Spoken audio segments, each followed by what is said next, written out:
দিয়েও ঘোরাঘুরি করছে, তোমার ভয় লাগে নাই? না, এটা ভয় লাগে না, বুঝছে? আমার কোনো বীজ ঝাঁকা দাঁত ভাঙা নাই, বুঝছে?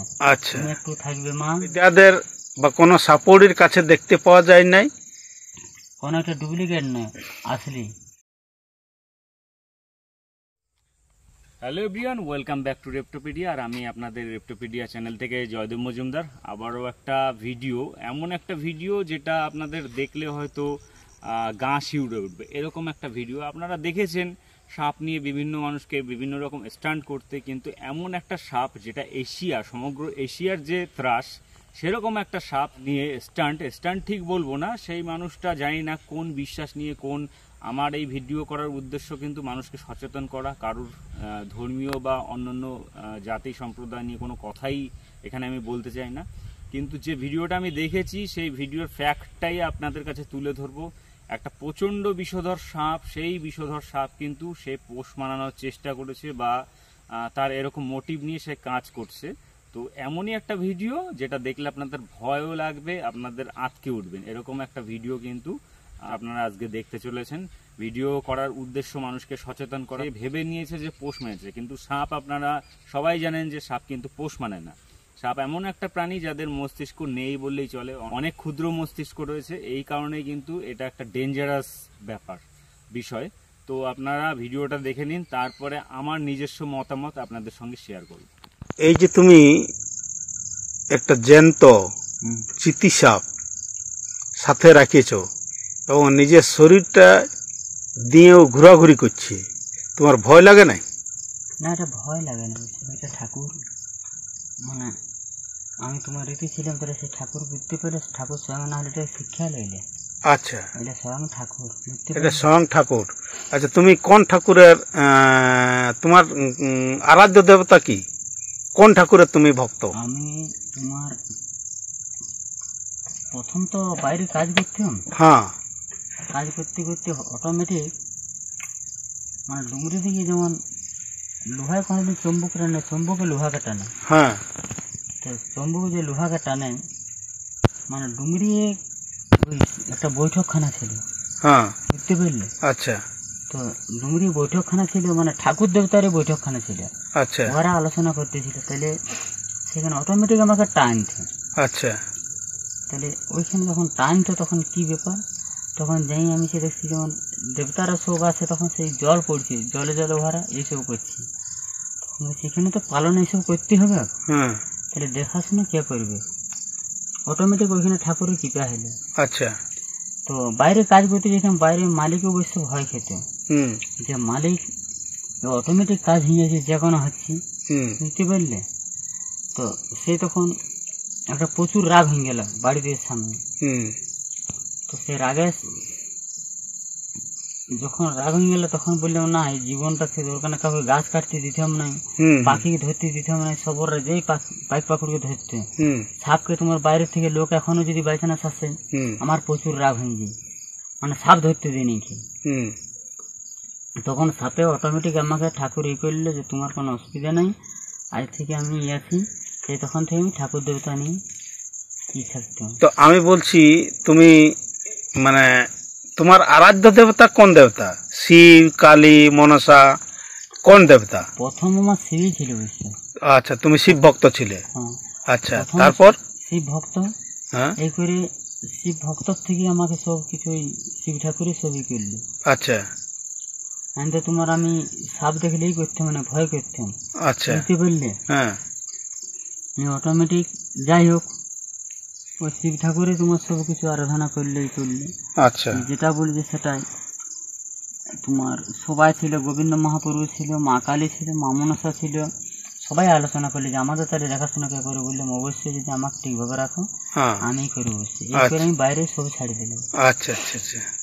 আর এই যে একে রাখতেও পারে, তুমি গামছায় গাঁঠে বলো, গোলাতে বলো, যে কোনো বলো, বুঝতে পারলে? আমার কোনো বীজ ঝাঁকা দাঁত ভাঙা নাই, বুঝছে?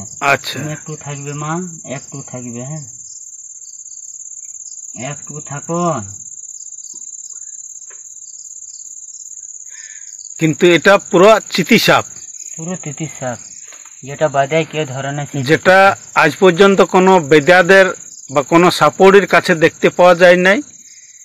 সেই সাপ হচ্ছে চিতি সাপ, যেটা তোমার গলায় ঝুলছে মালা হিসাবে। গলায় মালায় তোমার এখন ওই যে খাবার সময় হলো তো, এখন তো খাবার দিই। আচ্ছা, একে কি খাবার দাও? একে তোমার ব্যাঙে দেওয়া হয়, বসে ব্যাঙ দেওয়া হয়, চ্যাং মাছ দেওয়া হয়, কিন্তু নাগিনকে তোমার ওই ওহারা এসব কিছু খায় না, ওহারা দুধ আর কলা ছাড়া। নাগিন শুনেছি তো কলা দুধ খায় না, এটা গল্প না, কিন্তু কলা দুধ তোমাকে আমি দেখিয়ে দেবো। আচ্ছা, তবে সব দিন অন্তরে ভক্তি না থাকলে পাবে না দেখতে। যখন ও আসবে 2.5-3 ঘন্টা তুমি দেখতে পাবে।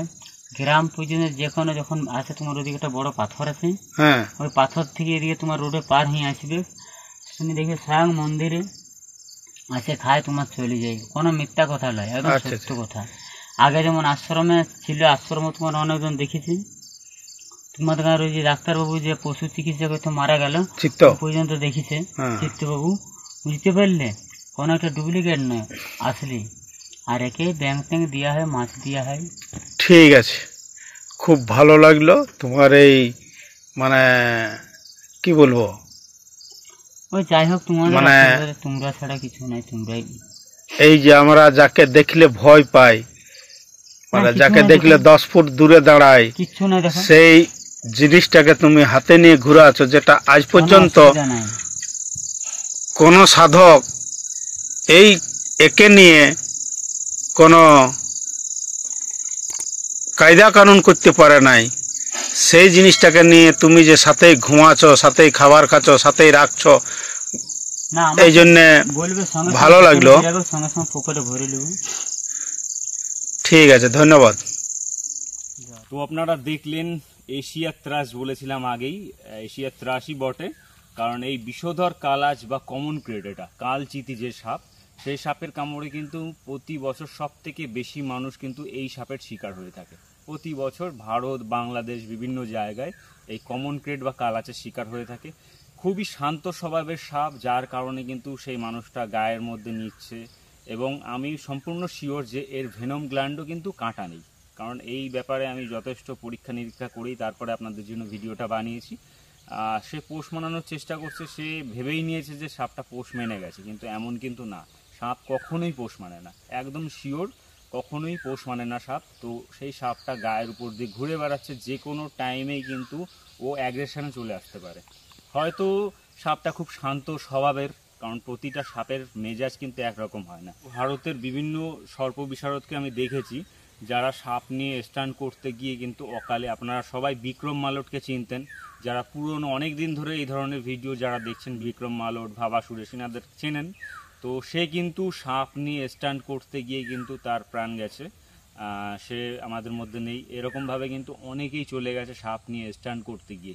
কিন্তু ইনার ক্ষেত্রে কিন্তু ব্যাপারটা ইনি ভেবেই নিয়েছে, কারণ ইনার ধারণাটাই নেই এই সাপটা সম্পর্কে। প্রচণ্ড বিষধর সাপ, যার নিউরোটক্সিক ভেনম রয়েছে, সে ভেবে নিয়েছে যে সেটাকে পোষ মানিয়ে নিয়েছে, সে তার কথা শুনছে, তার কন্ট্রোলে চলে এসছে। কিন্তু সাপ কিন্তু কারোর কন্ট্রোলে থাকে না, এটা আপনারা সবাই জানেন। সাপকে উত্তেজিত না করলে কখনো কামড়ায় না, কিন্তু যে কোনো টাইমেই কোনো রকম আঘাত লেগে গেলে কিন্তু সে অ্যাগ্রেশনের মুডে কিন্তু চলে আসবে, তখন কিন্তু বাইট করে দেবে।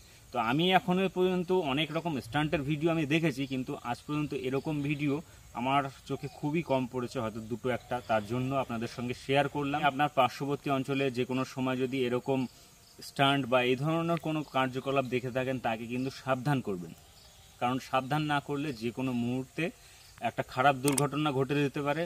এবং তারপরে এই ওয়াইল্ড লাইফ সম্পর্কে, এই বন্য জীবজন্তু সম্পর্কে কিন্তু খারাপ ধারণা মানুষের কাছে যেতে পারে। দেখা হচ্ছে অন্য কোনো ভিডিও নিয়ে, ততক্ষণের জন্য বিদায় নিচ্ছি। সবাই অনেক ভালো থাকবেন, সুস্থ থাকবেন।